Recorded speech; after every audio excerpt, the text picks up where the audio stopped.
Baba Nkosi yamakhosi, ingane yakho baba umfundisi uMbhele wasentabeni zale Jolvet engiphethele umsebenzi wakho emzini emzomuhle. Nkosi yamakhosi, ngizocela baba ukuba ungiphe amazwi noma mabili noma mathathu njengoba sowushilo, ngingenzi ngokwami kodwa ngenze ngentando yakho Shembe. Nkosi yamakhosi, khona umntwana la wakwangixoxela indaba kababamkhulu. Lo mntwana usabe wakagumede kaqoloqolo ngaphansi kwasemzomuhle. Uthi lo mntwana wazalwa insizwa yakangcobo, yamzalela intombazaneni yakagumede. Wakhula lo mntwana ekhulela ekhabonina kagumede. Kwezi kwafika isikhathi lapho sokuthi aluse, walusa inkomo engakaqini kahle nje umfana engakaqini, wavela aqinele enkomeni ngokulusa inkomo. Uthi ngolunye usuku wanetha elusile wezwaba amanzi, wayesebuya nenkomo esezibeka edlelweni eseya ekhaya. Uma efika ekhaya ukhulu wakhe wasembasela umlilo, ingoma ngoma impela yomlilo omkhulu la ekhishini lawo ndwotshani. Uthi mesehlezi lana wadla bese mphalukulo wakhe wadla, meseqeda ukudla kwase kufika ubuthongo. Wayeselala eduzane komlilo, ukhulu wakhe wayesephuma ethatha umgqomo wahamba eshona emfuleni yokha amanzi. Mekenzansi emfuleni kwakufika ukuthi akabheke ekhaya. Wathi ubheke ekhaya wabona sihlanganisile intuthuko omnyama lapha kagumede. Hayibo, kwenze njani? Uthi abheka yilendlu elela umfana engimshiye eCambalala. Uthi waphuthuma, ephuthuma phezulu, waphuthuma nomakhelwane. Bafika umlilo ayisewudlange kakhulu, sewudlangile umlilo, awusafuni lutho belizongena, so uyavutha bhe umlilo. Bathela ngamanzi kwantanga zimuka moya nomoya, bathela amanzi lutho kwangathi bathela uphalafeni wavutha kunaqala. Awathi uyafika ukhulu wakhe, awafika asekunakele, sekuyawohloka ingongo seziwohlokela ngaphakathi endlini. Akhala, kodwa Nkosi yami, uShembe kodwa ngomntana wami, umzukulu wami Nkosi yami, ushilo kodwa ngizokwenza njani? Wayaluza ukhulu wakhe, waphosa ngala akazi ukuzongena kanjani emalangabini omlilo. Akasafuni lutho amalangabo omlilo, akusabonani nakade ehlezi khona, sokuyingoma ngomane nje omlilo ngaphakathi endlini. Kwase yadela, bahlala wabukela wathi cha, kusho ukuthi uyothi mase kuphele yonke into sihambe ngoba ngimbonile le khona kuyophalwa lo mlotha esowuthola insizi yakhe ukube sithatha yona esokofishwa yona. Uthi walinda-ke umuntu omdala, walinda ngasemnyango nomakhelwane bemkhalisa.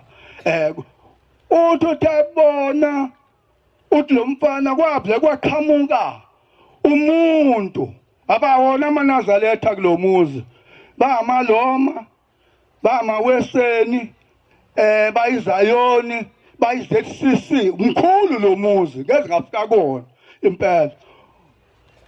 Abakholwa eMnazaretha. Uthi wabona umuntu ehlika, waqethe wamaphambi kwakhe, egqoka umjivo omhlophe omnyama, umjivo omshaya phansi omhlophe, egqoka isigqoko esimnyama, ephethe ubhoko. Uthi wafika lo muntu wamkhomba phakathi emalangabini, wathi Nkosi yethu simakade usi.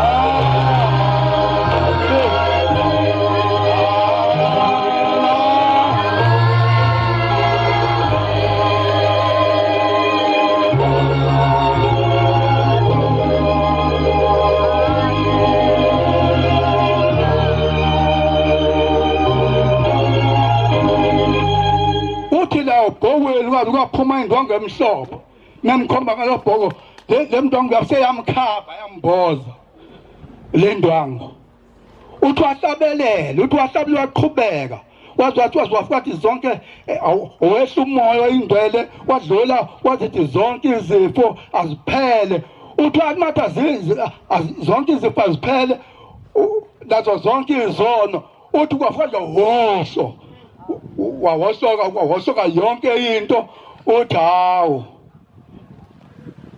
uShembe uthi uNkulunkulu uthi ngofela kuyena ngeke ngize ngisuke uShembe kule minyaka nje edlule kade eshada lo mfana eshada inkosazane inansi wabekuseni engibizile ngenxa zalo uhamba ngizange ngikwazi ukuthi ngiye emshadweni wakhe wathatha inansi kwempela ehlaza ukhona kumanje la nje ngikhuluma nje ukhona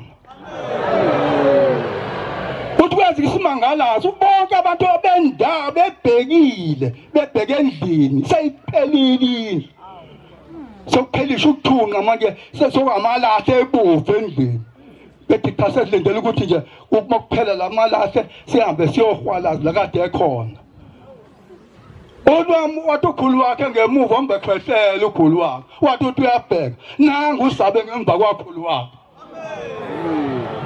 ungala usemthathile uShembe wamkhipha emalangabini wazombeka ngemva kwakhulu wakhe wathi ukhulu wathi usinde kanjani wayeseyilanda indaba ukuthi ubona umuntu begqoke kanje kubhalwe ngamagama amakhulu ngemva ukuthi Shembe emjibheni wegqokile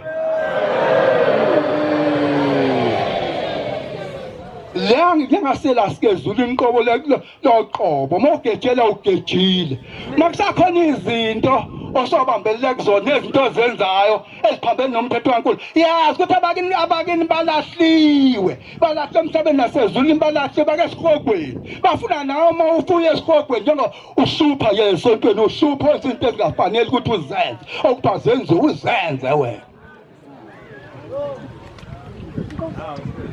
sengizoma Nkosi yamakhosi kokugcina manje umfana ngelusa ngiyabona ihobhe nandi awuledlala ihle ihobhe ngithatha isilingi ngingakubeli ihobhe inyoni enkulu kangaka ngizishaya impela ngize ngifike ngibe isigaqa impela nginwebe ngithi ngizolishaya ihobhe kwaqhamukisa lesele ngehla aqhamukisa lesele ndiza sesisuka la hlabela basuka lapha sihlabela sesihlabela ngathi tathushile sinethi ngibhekise aqhamuka imamba kanti balike ixoshwe imamba ayisezidi imamba seziyaqiqa ngomkhotho isikalise lesele kanti ngicabanga ukuthi ngizojomba ngibaleke isasilathola indawana encane nje angazi endaweni nje encane lapha ngijibe iselule tatomla la qhamuka inyongo lashawumbala phambi kwami ngibhekile lapha yathula manje ngibheke enyokeni aphendukile ngadinga imamba ehlaza ngayibona seyimpofu imthuqu seyinje imamba laphenduka yawumlotha ngathi ngabe ngihamba ngangamadolo ngangishona le ngayahopha ngizangilazi lashona phi nami ngezihambela kusho ukuthi uShembe wefuna ngibona isimangaliso ukuthi ungamlandeli umuntu noma ebaleka umuntu obaleka omyeka umlandela somsuli nakwaphenduka usibelela savekile aphenduka nje phezulu kithi phansi kufele okade ethi usenqobile impi ngiyeke umuntu ukulandela umuntu ngoba nesilesele lisinamba kodwa besenzela kwenza uNkulunkulu alipha amandla lezi izimanga neke lathandaza uNkulunkulu walo uyahamba wena hawu usibani niyathakatha awubani niyathakatha kanti sobulowa lahlwa abakini bathi gogo wakho nami ngithi awugogo angazi ngezani kulo muntu ebengisuphha angazi angisacela nakho sengicela gogo umakakhulu wami babiza bonke ogogo bami bonke bofona basethe ngibabeke lapha ngicela ningikhulumele nogogo walo muntu nalogogo walo muntu ukuthi okenzani kuyena lo muntu usehlupheka bakunedala kulungile ngithatheni kodwa makuyena osuphanini sengicela nobogogo ukuthi khona bogogo ukuthi alimthatheni ke niyohlala naye lehleli khona ngoba uyasifika ukuhlala emhlabeni ukuthi uyasupha inkosi yobusisa amazweni wesizwe